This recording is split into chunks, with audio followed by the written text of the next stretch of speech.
Sorry guys, let's open up the, well, this is a mess. Glue is kind of strong, so I'll give GoPro that.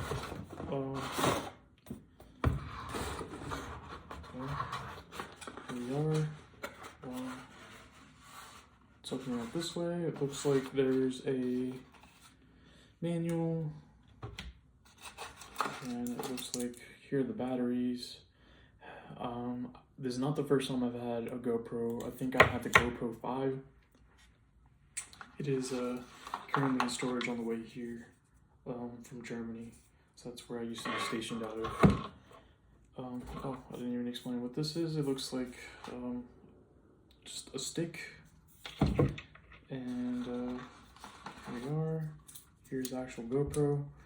And another reason why I went with this was because I intend to go to a car show that's happening here in, I think, May.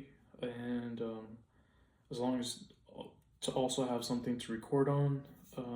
So the video quality might change. It might get better, it might get worse. I still have to figure everything out and kind of play with this around a little bit. Okay. Here is the GoPro mount. Still the same thing as the other one, so I do enjoy that about GoPro. They haven't changed that whole setup, so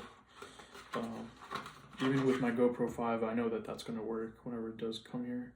It comes with one of these sticky pads to attach your GoPro mount to, and screw it in,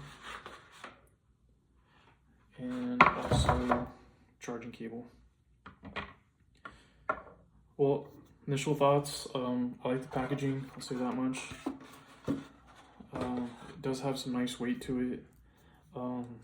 Maybe in the future I can afford to buy the others, the DJI or just the GoPro. The reason why I went with this, like I said, I wanted an action cam just to go to car shows, kind of record everything as opposed to just the front facing. I don't really know if this is just like the DJI that you can put on your car, but we will find out. Well, let's see.